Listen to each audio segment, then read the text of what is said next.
দেশি বুনো কচুরলতি কেটে ধুয়ে নিয়েছি। একটু জলপাই দিয়ে দিলাম, টক হলে ভালো লাগবে। দিয়ে দিচ্ছি লবণ। এটা আসলে আজকে আমি কলা পাতায় দেব।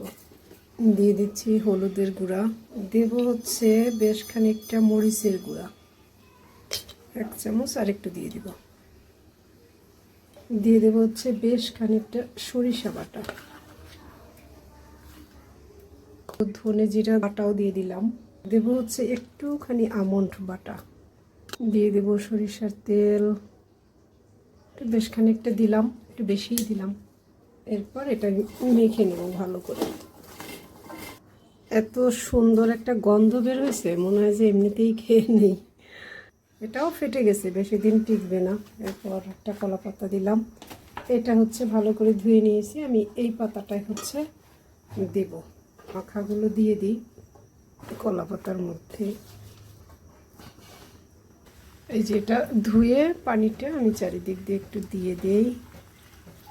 চুলা কিন্তু ধরিয়ে দিয়েছি, ঢাকা দিয়ে দেই। বাস হতে থাক, অল্প আছে দিয়ে দিয়েছি।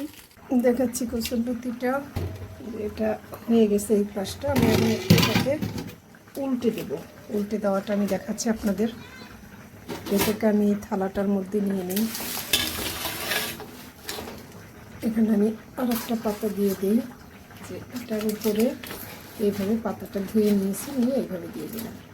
এইভাবে একটা থাল দিয়ে আমি জাস্ট এটাকে উল্টে নিলাম। থালটা সরিয়ে আমি এখানে বসাই দিব। কচুরলতি উল্টানো শেষ। যে এই পাশ হয়ে গেছে, ওই পাশটা একটু হলে হয়ে যাবে। এখন আবার একটু ঢাকা দিয়ে দিই। কচুরলতি রান্না শেষ। এই কলা পাতার ঘ্রাণটাই হচ্ছে অনেক মজা। একটু দেখাচ্ছি যে